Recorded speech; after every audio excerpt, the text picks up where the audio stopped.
जय जय राधा रमण जय जय नवल किशोर जय गोपीचित चोर प्रभु जय जय माखन चोर। सब द्वारन को छोड़ कर मैं आयो तेरे द्वार। हे वृषभानु की लाडली नित्य कृपा दृष्टि से मेरी ओर निहार। नित्य कृपा दृष्टि से मेरी ओर निहार। नित्य कृपा दृष्टि से मेरी ओर निहार। यत्र यत्र रघुनाथ कीर्तनं तत्र तत्र कृतमस्तकाञ्जलिं बाष्पवारी परिपूर्णलोचनं मारुतिं नमत राक्षसन्तकम्। बुद्धिर्बलं यशोधैर्यं निर्भयत्वमार्गता जाड्यं वाक्पटुत्वं च हनुमत्स्मरणात् भवेत्। राम कथा के रसिकवर भक्तराज मतिधि आय सुहासन लीजिए तेज पुंज कपिवीर। आय सुहासन लीजिए तेज पुंज कपिवीर। आय सुहासन लीजिए तेज पुंज कपिवीर।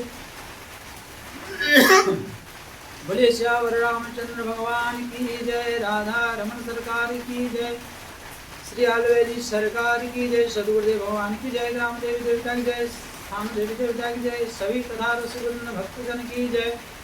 भागवत रस रसिक की जय। हरिचरित्र रस रसिक की जय। समस्त उपस्थित भक्तिमती माताएं और दर्शक वृंद श्रोतागण जो जहाँ पर है सभी की अभिवादन वंदन। सिया राममय सब जग जानी परम प्रणाम जोर जुगवानी। सबको अभिवादन करते हुए आज बड़े सौभाग्य की बात है कि हम आज परमात्मा परमेश्वर परमात्मा की कृपा से हम सबको भगवान की दिव्य चरित्र और कहने सुनने का सुअवसर हुआ। ते ते में कछु कहूँ बखानी बोले किस लिए कर्ण पुनीत है तूने जवानी। भगवान श्री हरि राधा माधव की पावन उपस्थिति और हनुमंत लाल जी महाराज की पावन उपस्थिति में गुरुदेव की अनुकंपा से अपनी वाणी को मन को पवित्र करने के लिए हम प्रयत्न करते हैं। आइए श्रवण करेंगे भगवत चरित्र। उस पूर्व प्रसंग को पुनः हम कहेंगे। कहने से पहले 2 बार हरिनाम संकीर्तन। आइए। सीताराम सीताराम सीताराम जय सीताराम राधे श्याम राधे श्याम राधे श्याम जय श्याम। सीताराम सीताराम सीताराम जय सीताराम राधे श्याम राधे श्याम राधे श्याम जय श्याम। सीताराम सीताराम सीताराम जय सीताराम राधे श्याम राधे श्याम राधे श्याम जय श्याम। बोले श्याम रामचंद्र भगवान की जय। तो प्रिय दर्शक वृंद और प्रिय भगवत कथा रसिक जन, हमारे नित्य प्रतिदिन की भांति नित्य प्रवचन में सबरी माता की और भगवान श्री रामचंद्र की संवाद जो भक्ति सूत्रों के 9 सूत्र है उन चरित्रों को पूरा करते हुए नवधा भक्ति कहूँ तो ही पाई सावधान सुनो धर्म मन माही। भगवान रामभद्र जी और जगत गुरु श्री रामानंदाचार्य जी नीच से नीचे और अधम से अधम प्रथम वर्ण से लेकर चतुर्थ वर्ण तक जो एक समाज में भ्रांति फैली थी उसको तोड़ने के लिए सबको अपनाते हुए सब उन चतुर्थ वर्ण को भी अपनाए ताकि हरिभजन हरि की भक्ति कर सके, ताकि भजन करने में कोई आपत्ति ना हो, न भजन करने में कोई किसी को रोक सके टोक सके। इसी प्रतिबंधों को हटाने के लिए भगवान इस चरित्र को कहे और उसको कहते हुए कहे कि नवमहु एक जिनके होई नवमहु एक जिनके हो नारी पुरुष सचराचर कोई, नव महु एक जिनके होई, नारी पुरुष सचराचर कोई। बोले नारी पुरुष नपुंसक तीन है, इनमें से जो भी हो, और वर्णों में चार है, पहला वर्ण हो या दूसरी वर्ण हो या तीसरी वर्ण हो या चौथा वर्ण हो, जो भी हो मेरे शरणागत, शत्रुदेव प्रपन्नाय तवास्मि याचते, अभयं सर्वभूतेभ्यो ददामि तदामृतं मम। तो अभयं सर्वभूतेभ्यो ददा, एतद मम व्रतम, भगवान कहते मेरी व्रत है, मेरी नियम है, मेरी परंपरा है, मेरे द्वारा कहा हुआ है। श्री रामभद्र जी कह रहे कि नवम जिनके एक होई, बोले जिसका भी इनमें 9 सूत्र हो जाए, ये तो किसी मानव के अंदर संभव नहीं, और ना भी हो ये भी कोई असंभव नहीं है।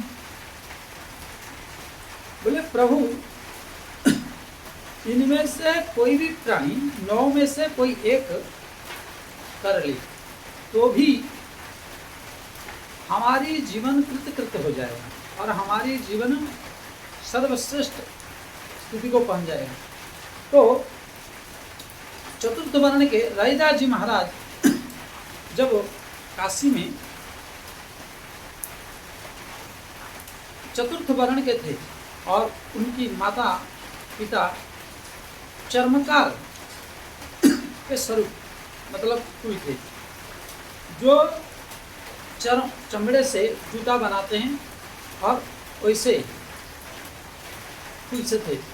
लेकिन यहाँ कुल धर्म की बड़ी बात नहीं है, जाति बात पूछे नहीं कोई, हरि के भजे सो हरि के होई। तो जगतगुरु श्री रामानंदाचार्य जी को जब रैदास जी महाराज जी का जन्म का खबर मिला और उस पर भी रैदास जी महाराज जब वो दूध पान नहीं कर रहे थे तो श्री रघु चर्मकार जो रैदास जी महाराज के पिता, जहाँ पर रैदास भगवान का जन्म हुआ है, रविदास के नाम से भी विख्यात है और काशी में रैदास घाट के नाम से विख्यात है। तो वहाँ पर भगवान रामानंदाचार्य जी उस चतुर्थ वर्ण के गली में पहुंचकर आज उन चतुर्थ वर्ण के समस्त जनों को, क्योंकि उस काल में उस शताब्दी में 800 साल मतलब पहले उन्होंने जब उस समय की स्थिति बहुत गंभीर रहती थी और एक समाज में जो विधर्मियों ने शास्त्रों को छेड़छाड़ करके जो अनाचारता और विभाजनकारी विचारधाराओं को तोड़ मोड़ के प्रयास करके लोगों को विभाजित किया था, उसको मिटाने के लिए श्री जगतगुरु भगवान रामानंदाचार्य जी आज उन चतुर्थ वर्णों के समाज में और उनकी गलियों में जाकर रघु चर्मकार के घर में पहुंचे और पहुंचकर रैदास महाराज को और रघु चर्मकार प्लस उस काशी में विराजमान उन सभी चतुर्थ वर्णों को दर्शन देकर अपना कर सबको कृतार्थ करने के लिए पहुंचे। बोलिए श्री जगतगुरु भगवान रामानंदाचार्य भगवान की जय। श्री रामानंदाचार्य कौन है? कलयुग में रामानंदाचार्य स्वयं राम प्रादुर्भूते महितले, स्वयं भगवान राम जी का ही अवतरण होकर भक्तों की और जन्म मानस की कल्याण के लिए उपदेश करने के लिए अनेक रूप में विविध रूप में आते हैं। क्योंकि गोस्वामी तुलसीदास भगवान एक जगह उल्लेख करते हुए कहते हैं, जब जब होई धर्म के हानि बाढ़ई असुर अधम अभिमानी, तब तब धरी प्रभु विविध शरीरा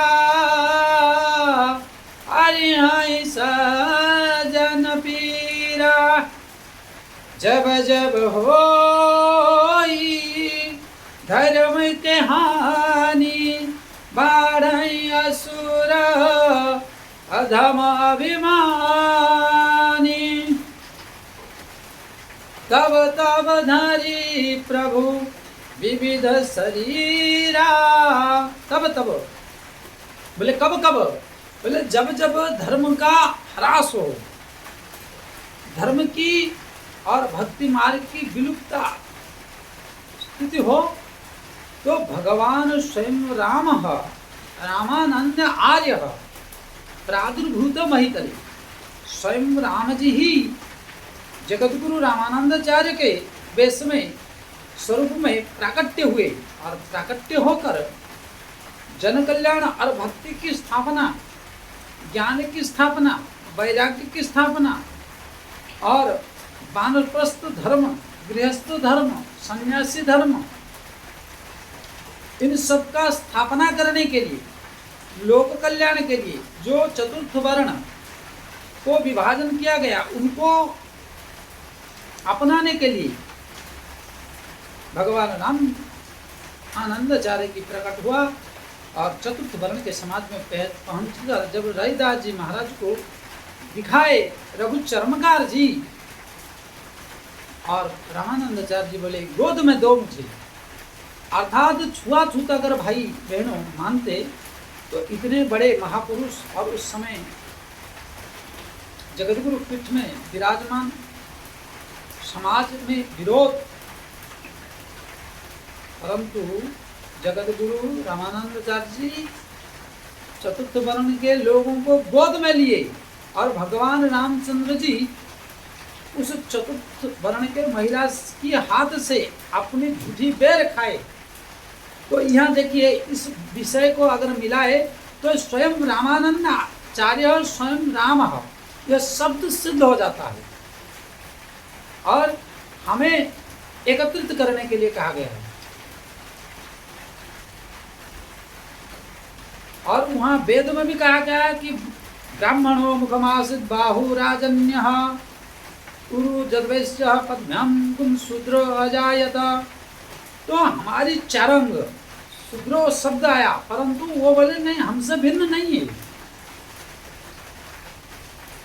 इसी प्रकार यहाँ अभिन्नता को और वेद में कहे उस वाणी को और समाज की क्रिया को एकत्रित करने के लिए भगवान रामानंदाचार्य जी आज रविदास जी महाराज जो होने वाले हैं भविष्य में, उनको गोद में लेकर रविदास जी को पूछ रहे हैं, अरे भाई आप सब जाओ और हम कुछ इनसे अकेले में बात करेंगे, बोलेंगे कि दूध पियो, ये हमारी अकेले की बात है। कहकर माता पिता वहाँ से दूर हटा दिए और सिटकिन लगा दिए।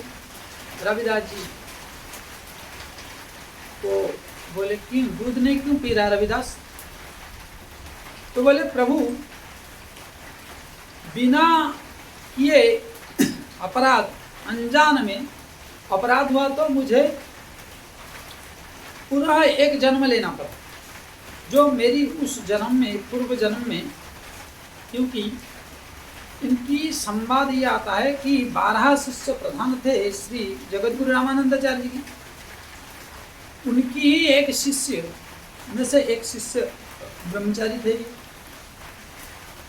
इन्होंने भिक्षा लाते थे श्री जगतगुरु रामानंदाचार्य जी, और रघु चर्मकार जी एक काशी के बनिया को प्रलोभन देकर ही दिए थे, क्योंकि रघु चर्मकार जी चतुर्थ वर्ण में होने के बावजूद भी बहुत काशी में एक धनाढ्य व्यक्ति थे, जिस धनाढ्य के कारण उनके पास बहुत धन था, लेकिन उत्तराधिकारी अर्थात कोई पुत्र नहीं था।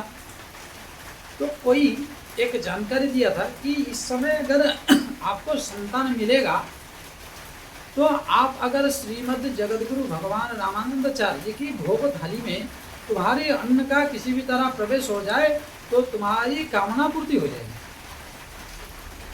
तो रघु चर्मकार ने काशी के एक बनिया को प्रलोभन दिया कि तुम्हें 10 गुना धन दे दूंगा, लेकिन किसी भी तरह मेरी दी हुई एक मुट्ठी अन्न पहुंचा दो भिक्षा के रूप में या किसी भी तरह। तो ये जो रविदास के रूप में प्रकट हुए हैं, इन्होंने पूर्व में श्री जगतगुरु रामानंदाचार्य जी के शिष्य थे और ब्रह्मचारी के रूप में थे। तो इन्होंने भिक्षा मांगने जाते थे, परंतु मांगते मांगते एक दिन की बात है, बारिश का दिन था, तो उस बनिया के दुकान के सामने थोड़ी देर के लिए खड़े हो गए। भिक्षा मांगने जाने के लिए तैयार हो गए, निकले ही थे, बारिश हो गया, तो वहाँ खड़े हो गए। तो बनिया ने देखा कि ये तो बड़ा शुभ अवसर है, बड़ा मौके की बात है, और लोग इसका प्रतीक्षा करते रहते हैं कि मौके पे छक्का लगाना और अपने कार्य को साथी व्यक्ति प्रलोभन में आकर वो पलक बिछाए रहता है।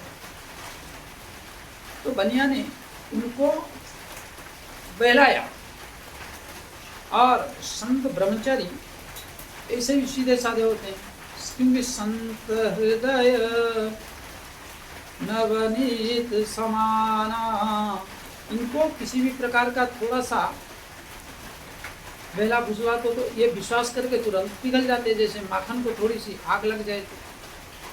तो बनिया भी अपने कार्य को साधने के लिए और उस चर्मकार से अधिक धन पाने की प्रलोभन से ब्रह्मचारी को फुसला कि बारिश हो रहा है, कहाँ जाओगे, कहाँ मांगोगे, अभी बारिश छूटने वाला नहीं, अरे यहीं से भिक्षा ले जाओ, यहीं से दाल ले जाओ, यहीं से तेल ले जाओ, यहीं से घी ले जाओ, सब कुछ यहीं से ले जाओ, बार बार कहे। तो बोले बनिया का धन क्या मना है क्या, आदि अनेक प्रकार जब बहला फुसलाया, तो ब्रह्मचारी जी मान गए और बोले कोई बात नहीं, दे दो। ब्रह्मचारी जी यहाँ से भिक्षा ले गए, परंतु उस वैश्य ने इनके साथ छल कपट करते हुए उस अन्न को रख दिए, क्योंकि जगतगुरु भगवान का नियम था कि भजन करने का सबका अधिकार है, परंतु अन्न का विचार करना योग्य है। चाहे चारों वर्ण में से कोई भी हो, जो किसी का मर्डर करके, किसी का लूटपाट के, किसी का अन्याय अत्याचार बलपूर्वक ग्रहण किया हुआ धन को नहीं लेना चाहिए। ये शास्त्रों में और महापुरुषों का वाणी है, भगवान का वाणी है, परंतु इसका मर्यादा उल्लंघन होने के कारण स्थिति बहुत गंभीर होते जा रहा है आज के समय में, और उसके कारण सब भी धर्मी हो रहे हैं।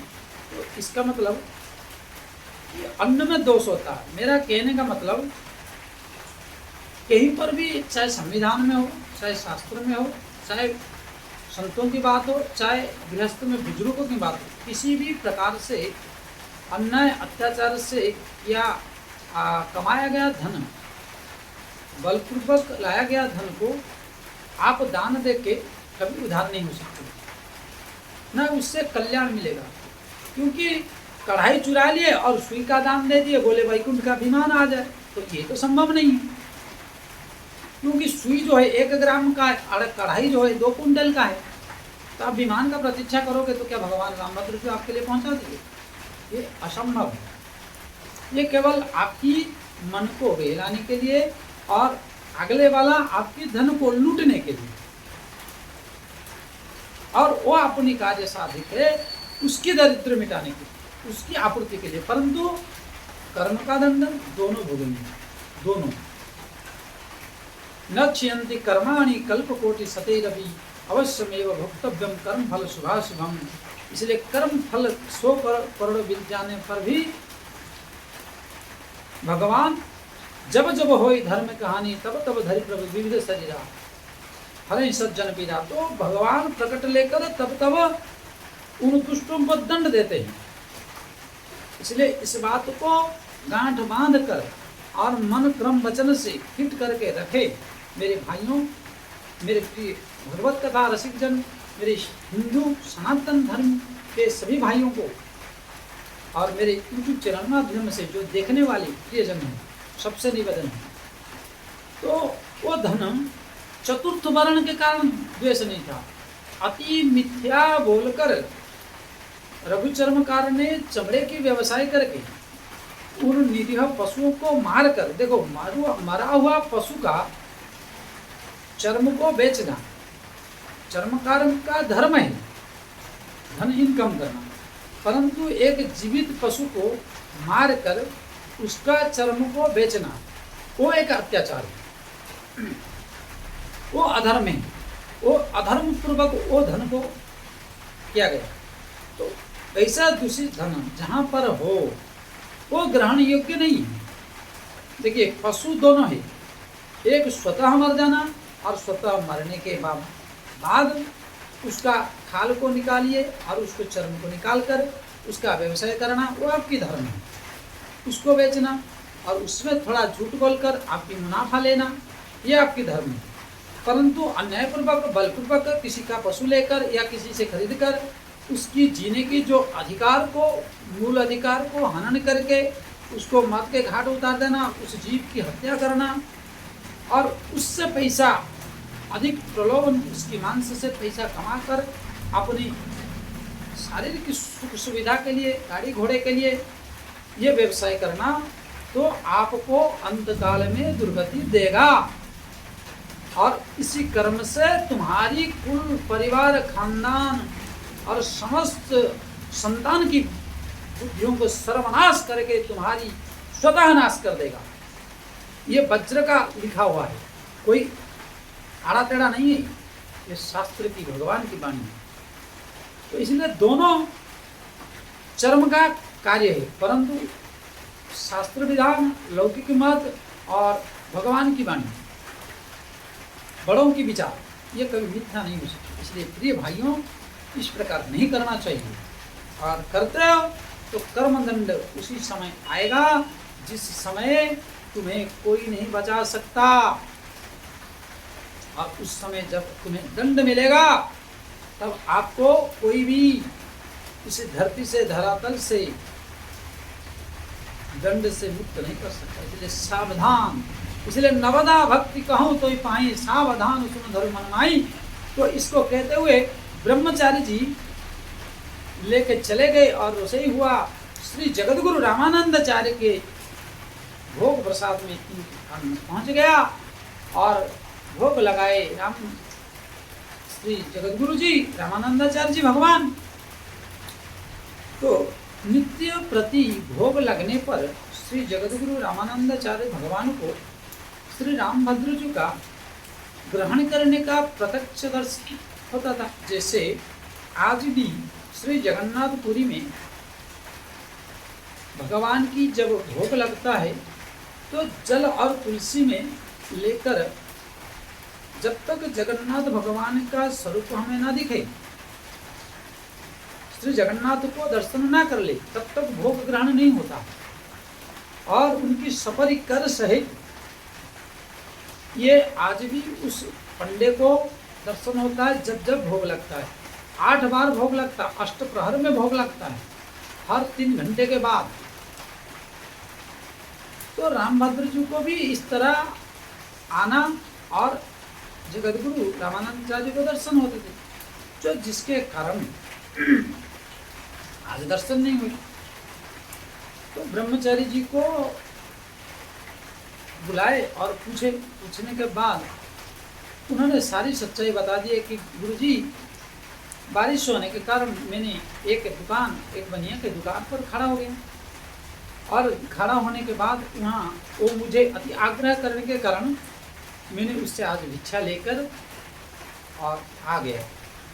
सारी बात को सत्य सत्य जब कह दिया तो जगतगुरु श्री रामानंदाचार्य ध्यानस्थ होकर देखे, तब देखे अरे ये तो एक छल किया गया ब्रह्मचारी के साथ, और इन्होंने एक पुत्र कामना से और वह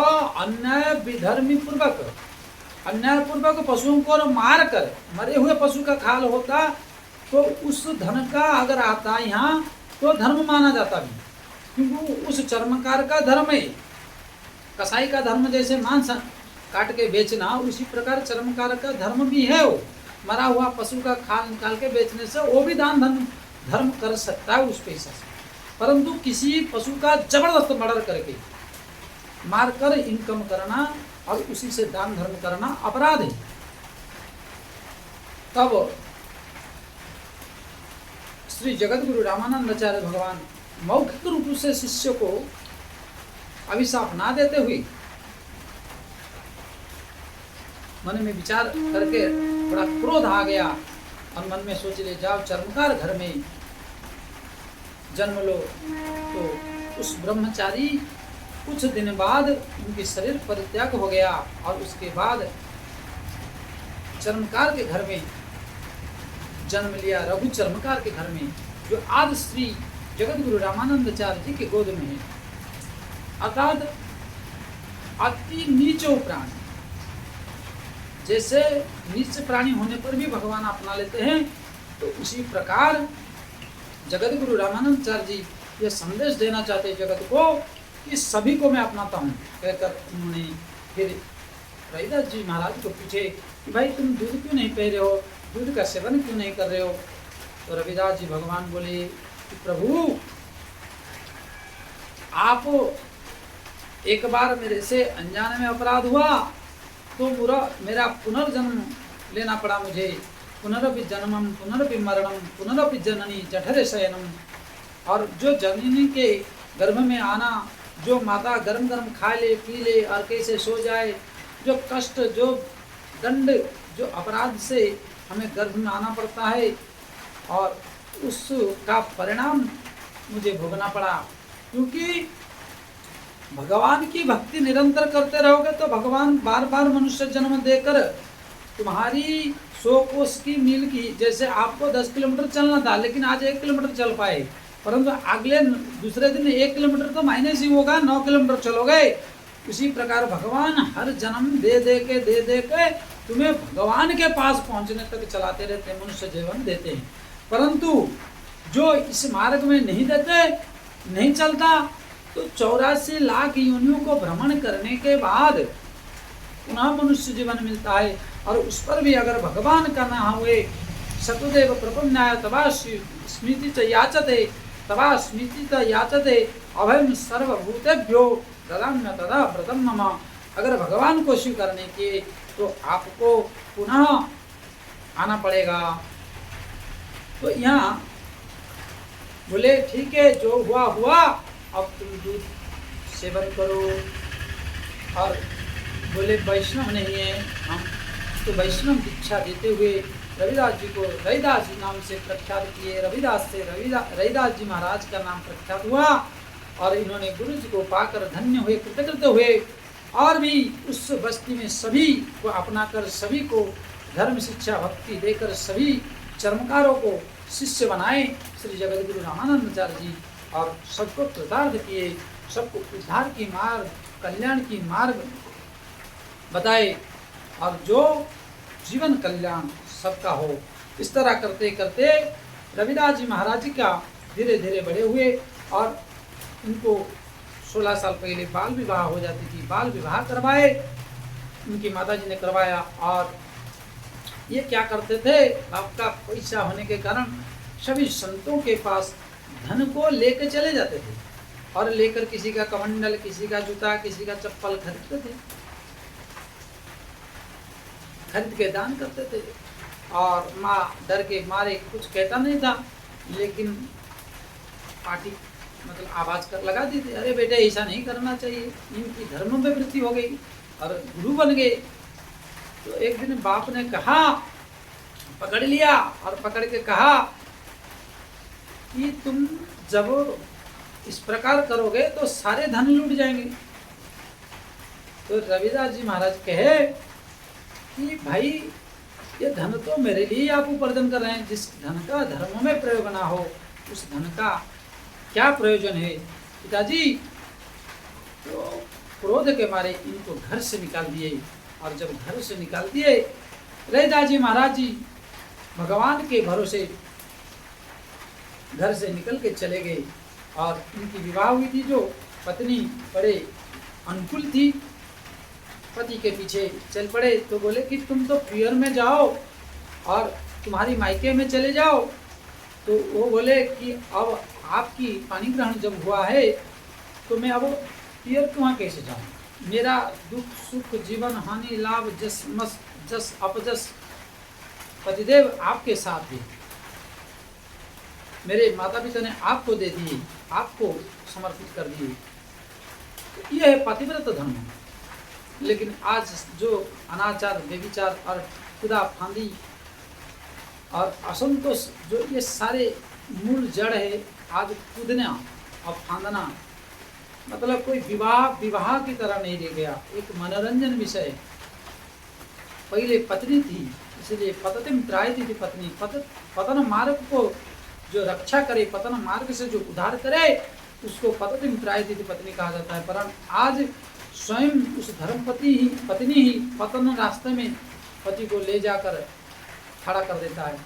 इसे भगवान ही सुधार सकते, या उन माताओं को विचार करने से ही स्वयं सुधर सकते। इसके सिवा उन नारी जगत को कोई नहीं समझा सकता है, क्योंकि काल जिसकर सर पर नाच रहा है और जिसका विनाश सर पर नाच रहा है और स्वयं गड्ढे में गिरने की इच्छा शक्ति ठान लिया है, उसे कोई नहीं बचा सकता। इसलिए मेरी उन माताओं से, उन बहनों से, उन लड़कियों से मेरा करबद्ध निवेदन है, एक बार शांति से बैठकर विचार करिए। क्या अनाचार और कूद फांद कर जो शादी विवाह कर रहे हैं, जो रील बनाकर अपनी गुप्त बेडरूम तक वीडियो में छोड़ रहे हैं, ये क्या न्याय संगत है? इसी विचार को अगर करेंगे तो बहुत आभार प्रकट करूंगा और बहुत जीवन कृतार्थ होगा। इस विचार से मैं कह रहा हूँ, नहीं तो आपकी जो इच्छा सो करो, क्योंकि परम स्वतंत्र न सिर पर कोई। तो आपकी सिर पर कोई तो है नहीं, परंतु ध्यान रखिएगा कर्मदंड आएगा लौट के, और उस दिन सारी कर्मदंडों को याद दिलाता है परमात्मा जब भोगते तो, लेकिन पश्चाताप के सिवा दूसरा कुछ नहीं बच जाएगा। तो यहाँ रविदास जी निकल गए और निकल कर जो कुछ काम देखे थे उसको आइडिया लगाकर चमड़ी का काम अर्थात जूता सिलना, जूते बनाना, रोड पर बैठ के करते थे और घाट पर एक पन्नी डाल के झोपड़ी जैसे बनाकर रहने लगे। परंतु उसमें भी ज़्यादा फायदा नहीं लेते थे, जिससे भरण पोषण हो जाए, जिससे पेट भर जाए, अपनी जीविका हो जाए, निर्वाह हो जाए, उतनी कर्म करते थे। और उस पर भी संत सेवा। बोलिए श्री संत भगवान की जय, श्री हनुमतलाल जी महाराज की जय। संत सेवा अर्थात कोई भी संत आ जाए, किसी की जूता फट गई, चप्पल फट गया, तो उनको पैसा नहीं लेते थे और उनका सेवा करते थे। और उनके पास अगर किसी माध्यम से 10 रुपये आ गया हो तो और उनको दे देते थे दक्षिणा के रूप में। ऐसे श्री रविदास जी महाराज, बोलिए श्री रविदास महाराज की जय। तो इस प्रकार चलता रहा, चलते चलते भगवान शालिग्राम इनके पास था। भगवान शालिग्राम को रहा नहीं गया और इन्होंने दिव्य लीला करना शुरू कर दी। रविदास जी महाराज की जीवनी में आता है भक्तमाल में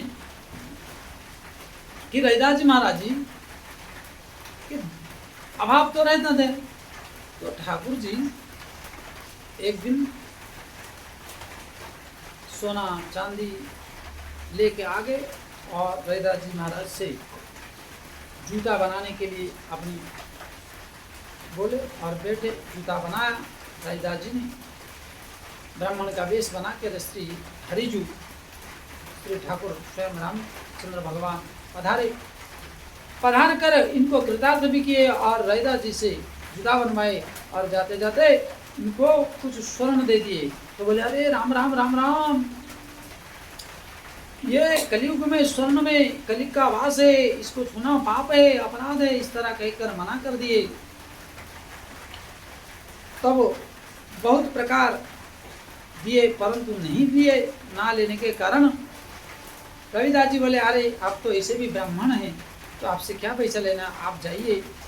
तो फिर बोले ठीक है, सोना अगर नहीं छूते तो हमारे पास पारसमणि है, और उस पारसमणि को दिए। तो बोले रविदास जी विश्वास नहीं किए।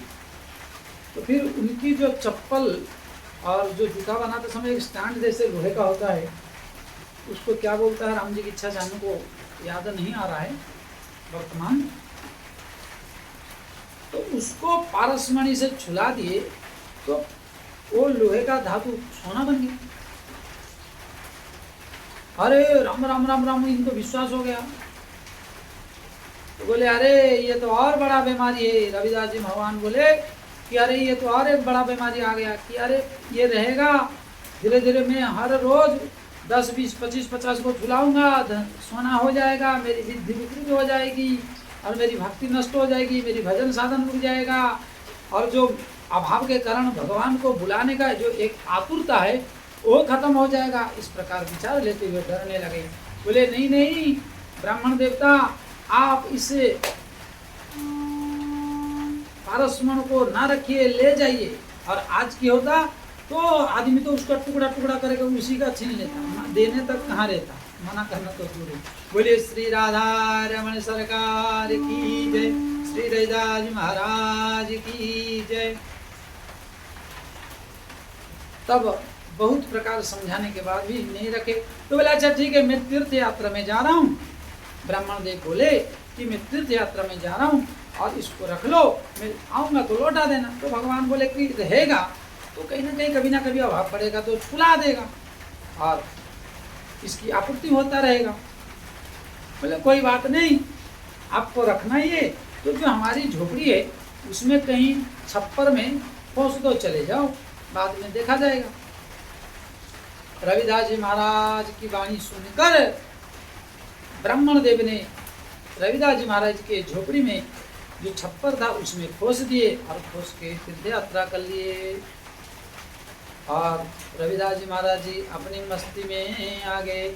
मुझे मेरी मस्ती कहाँ लेके आई, जहाँ मेरे सिवा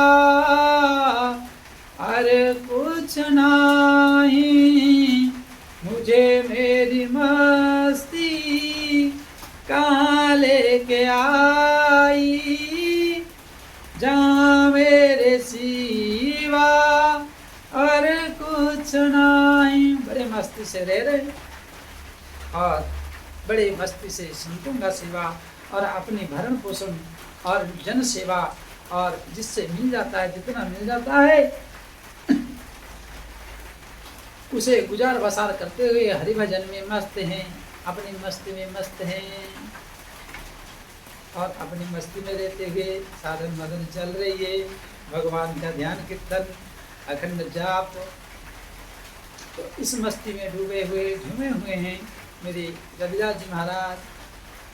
परंतु भगवान बोले कि मैंने इतना बड़ा पारसमण दे आया कि ये सोना बनाएगा, परंतु ये सोना क्या बनाएगा, अभी तक तो देखा भी नहीं, छुआ भी नहीं, कैसे समझाऊं। फिर भगवान सोचने लगे क्या करे क्या करे। एक दिन पुनः स्वरूप बना के आ गए और फिर वही जूता बनाने के बहाने बोले मैं तीर्थ घूम के आ गए। और परंतु रविदास जी एक बात बताओ, आप जैसे निर्धन थे ऐसे ही निर्धन हो, मैंने जो पारसमणि दिया था क्या उसका उपयोग नहीं किया? बोले अरे हमें इतना टाइम कहाँ है, भगवान की भक्ति से और भगवान की भजन से फुर्सत कहाँ है। इस प्रकार जब समझाए तो भगवान बोले जब पारसमणि कहाँ है, बोले जहाँ खोसे थे वहीं पड़ा होगा, देखिए। तो भगवान जाकर वहाँ देखे उस झोपड़ में, तो वही पुआर के बीच में वह पारसमणि खोसा हुआ है। भगवान लिए, फिर बोले तुम्हें समझाना मुश्किल हो गया, चुप रहे। और भगवान वहाँ से चल गए। चले जाने के बाद फिर रविदास जी की मस्ती आ गई, फिर भगवान की भजन में कीर्तन में चल रहा था। लेकिन बार बार ये होने के बाद, भगवान की परीक्षण होने के बाद रविदास जी महाराज को सहन नहीं हुआ। भगवान श्री रामचंद्र जी को, भगवान को, श्री जी को सहन नहीं हुआ। फिर क्या किए, भगवान श्री रामभद्र जी शालिग्राम नारायण, बोले श्री शालिग्राम नारायण भगवान की जय। एक दिव्य लीला शुरू किए। क्या ना, प्रतिदिन जो रविदास जी महाराज जी के शालिग्राम नारायण थे, उनमें से 5 सिक्के सोने का मोहर देने लगे, रख दिए, भगवान प्रकट्य करने लगे। पहले महापुरुष राधा रमन सरकार है, वहाँ प्रकट होते थे वृंदावन धाम में। गुजरात में सूरत में एक गौड़िया मठ है, बड़ा गौड़िया करके नाम से है, वहाँ पे भी शालिग्राम भगवान 5 सोने का मोहर नित्य प्रतिदिन प्रकट करते थे, जो पहला पीढ़ी था। और एक वृंदावन में और एक रामानंदाचार्य भगवान की पीठ है, जो वहाँ पर होता था। कई जगह ऐसे महापुरुष भक्तमाल में वर्णन है। तो धीरे धीरे ये जब चमत्कार होने लगा, तो जब सोने देने लगा, तो रविदास जी महाराज सुनकर, आप देखकर चकित हो गए, बोले देवी ये क्या हो गया, ये क्या अनर्थ हो गया कि आज ठाकुर जी के पास स्वर्ण आ गया, कहाँ से आ गया? चिमटा जल्दी लाओ, इसको छूना अपराध है, लाओ लाओ। जैसे किसी मुर्दे को चिमटे से छूते हैं, किसी अछूत को छूते हैं, इसी प्रकार चिमटा मंगा के लगाए और गंगा जी में फेंकवा देते रहे। बोले श्री रविदास जी महाराज की जय। इस लीला को प्रभु करने लगे, तो लास्ट में थक गए। रविदास जी बोले अब इन शालिग्राम भगवान को रखना भी पाप हो गया है, अपराध हो गया है।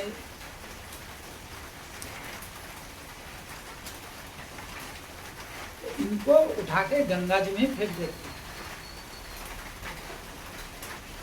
रविदास जी महाराज क्या किए, शालिग्राम को उठाए और उठाकर लेकर गंगा जी में विसर्जन करने के लिए जब तैयार होकर उद्यत होकर घाट में पहुंच गए, तब भगवान नारायण श्री राम जी रामभद्र भगवान श्री माँ जानकी के साथ प्राकट्य हो गए। बोलिए श्री जानकी जीवन भगवान की जय। भगवान माता जानकी श्री राम जी बोले रुक जाओ रुक जाओ, तो भगवान रविदास जी रुक गए। बोले अरे रविदास, तूने हर परीक्षण में, हर चेष्टाओं में जीत ही रहा, कभी हार भी तो जा मेरे बाप, कभी तो मुझे जीत जाने दो। इसको कहते हैं शिष्या पराजयम इच्छति गुरु। भगवान भी जिससे हार जाते हैं, इसलिए कोई हरा कर तो दिखाए, कोई प्रसन्नता करके तो दिखाए मेरे प्रिय भाइयों। और इस प्रकार दिव्य दर्शन हुआ, और दिव्य दर्शन होने के बाद भगवान ने इनको संपन्न किया। और इनकी बड़ी लंबी चरित्र है। रविदास जी महाराज जी का आगे काशी का चरित्र है, आगे इनका और बहुत है। तो कहने का तात्पर्य है कि नवधा भक्ति कहूँ तो ही पाही, सावधान सुनो धर्म मन माही।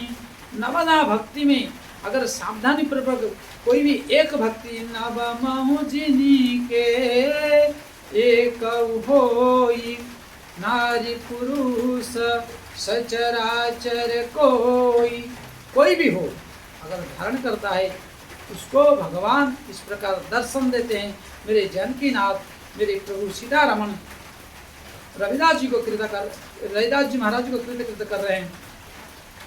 और यहाँ कह रहे जाति पाति कुल धर्म बड़ाई, धन बल परिजन गुण चतुराई। जाति पाति कुल धर्म बड़ाई, धन बल परिजन गुण चतुराई। ना बड़े जाति वाला चाहिए, ना गुणवान चाहिए, ना चतुरता चाहिए, ना किसी प्रकार योग्य अयोग्य नहीं चाहिए। इनको तो जो भक्ति, जो शरणागति होगा, उसको दर्शन देने के लिए भगवान श्री जानकी जीवन, श्री माँ जानकी जी जीवों की आचार्य है, जगत जननी है, जीवों की कल्याण के लिए भगवान के साथ उपस्थित होकर प्रकट्य हुआ है। और ये रहा कि जो चतुर्थ वर्ण के अधम से अधम व्यक्ति होने पर भी उसको कृत करते मेरे की जानकी जीवन भगवान। और यहाँ श्री रविदास जी को कृतार्थ करते हुए इनके दिव्य महल बनाते हैं, संत निवास, संत सेवा का प्रेरणा और भगवत भगजन के लिए प्रेरित करते हुए यहाँ करते हैं और आज यहाँ पर विराम देते हैं। आगे पुनः दूसरे एक दिव्य भक्त का दक्षिण भारत के मैं सुनाऊंगा इसी प्रसंग में, ताकि लोगों के मन में हिंदू धर्म के प्रति, जो शास्त्रों के प्रति, जो मनुष्य शास्त्र के रूप में शास्त्र की जो प्रसंग है, उस प्रसंग के अनुसार सबको निंदा किया गया और सबको अपनाया गया। इसलिए विचलित ना होकर और किसी टुकड़े वीडियो को देखकर निर्णय ना ले जल्दीबाजी में। और सभी सनातनी प्रेमी से निवेदन है, अधिक से अधिक आपकी कृपा और साथ मिले, समर्थन मिले, और हम आगे ठाकुर जी की प्रेरणा से जैसे होगा ऐसे इस चैनल के माध्यम से आपको जानकारी दूंगा और चर्चा सुनाऊंगा। और आप सब खुश रहे, मंगलमय इस तरह राधा रमन सरकार की चरण में विनती करते आप देखते देखते जाते जाते एक बार इस चैनल को लाइक कर दीजिए। जय श्री राम, जय जय श्री राधे श्याम।